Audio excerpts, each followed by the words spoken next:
नमस्कार दोस्तों, आज हम दक्षिण एशिया के भू राजनीतिक परिदृश्य और भारत की महत्वपूर्ण पड़ोसी नीति पर बात करेंगे। जैसा कि आप जानते हैं कि पूरे दक्षिण एशिया में चाहे वह श्रीलंका हो, म्यांमार हो, बांग्लादेश हो या नेपाल हो, चीन का अच्छा खासा इन्फ्लुएंस देखने को मिलता है। भारत यह बिल्कुल नहीं चाहेगा कि हमारा एक बहुत ही महत्वपूर्ण पड़ोसी देश भूटान भी चीन के प्रभाव में आ जाए।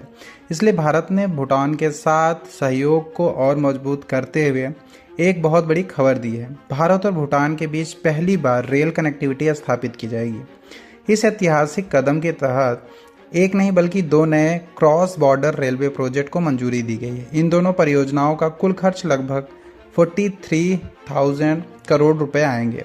सबसे महत्वपूर्ण बात यह है कि यह पूरी लागत का वहन भारत सरकार करेगी। भारत वाले सेगमेंट को इंडियन रेलवे बनाएगा, जबकि भूटान वाले सेगमेंट के लिए फंड विदेशी मंत्रालय यानी मिनिस्ट्री ऑफ एक्सटर्नल अफेयर्स उपलब्ध कराएगा। यह रेल लिंक पूरी तरह से इलेक्ट्रीफाइड होगा और इसे वंदे भारत स्टैंडर्ड के हिसाब से बनाया जाएगा। इन लाइन पर यात्री यानी पैसेंजर और मालगाड़ी दोनों का आवागमन हो सकेगा। यह 89 किलोमीटर की कुल लंबाई वाले 2 लिंक वाले कौन है। पहला होगा कि कोकराझार, जो कि असम के गैलुफू और भूटान के बीच बनेगा। यह सबसे बड़ी परियोजना है। इसकी लंबाई लगभग 69 किलोमीटर है। इसकी लागत 3500 करोड़ है और इसे पूरा होने में 4 साल लगेंगे। गैलुफू भूटान के महत्वपूर्ण यह है कि वहाँ की जो बड़ी माइंडफुलनेस सिटी विकसित की जा रही है और इस रेलवे लाइन वहाँ की लॉजिस्टिक अवस्थाओं को जो आवश्यकता होगी उसको पूरी करेगी। दूसरा जो कॉरिडोर बन रहा है वो बन रहा है बनारहाट पश्चिम बंगाल से लेकर सामसे भूटान तक। ये एक छोटा रेल लिंक है, लगभग 20 किलोमीटर लंबी। इसकी लागत 577 करोड़ रुपए है और यह 3 साल में पूरा होगा। सामसे भूटान का एक औद्योगिक केंद्र इंडस्ट्रियल हब है। यह लिंक वहां से हो रहे उत्पादन को भारत के रास्ते दुनिया के निर्यात करने में मदद करेगी। इस रेल लिंक की आर्थिक और राजनीतिक निहिरता बहुत ही बड़े हैं। आर्थिक लाभ यह है कि यह भूटान के बाहरी दुनिया के साथ पहला रेलवे लिंक होगा।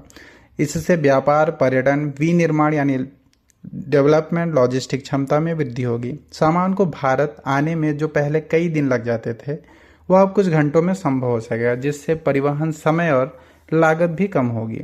भूटान को कोलकाता पोर्ट, हल्दिया पोर्ट और विशाखापट्टनम पोर्ट तक सीधी और सहज कनेक्टिविटी भी मिलेगी, जिससे वह अपने सामान को वैश्विक निर्यात आसानी से कर सकेगा।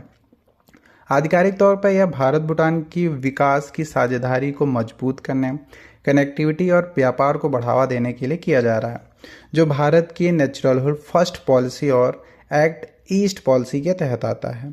सामरिक विश्लेषकों का मानना है कि यह कदम चीन की बढ़ती इंफ्रास्ट्रक्चर फंडिंग को काउंटर बैलेंस करने के लिए है। चीन द्वारा बेल्ट एंड रोड इनिशिएटिव यानी BRI के तहत नेपाल, म्यांमार जैसे बड़े देशों को नेटवर्क बिछाने के बाद भारत चाहता है कि भूटान की चीन पर निर्भरता कम हो सके। अधिकारियों को यह भी स्पष्ट किया गया कि इस योजना में किसी भी तीसरी कंट्री का इन्वॉल्वमेंट नहीं है। हालांकि यह परियोजना अत्यंत महत्वपूर्ण है, लेकिन कुछ चुनौतियां भी हैं। पर्वतीय यानी हिल क्षेत्र में जटिल भूभाग यानी कॉम्प्लेक्स टेरेन के कारण कुछ पुल और फ्लाईओवर का निर्माण करना होगा।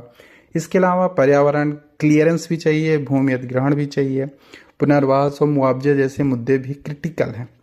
सीमा पार परिचालन के लिए कस्टम्स और इमिग्रेशन प्रक्रियाओं का अंतिम रूप देना भी बहुत ही आवश्यक है।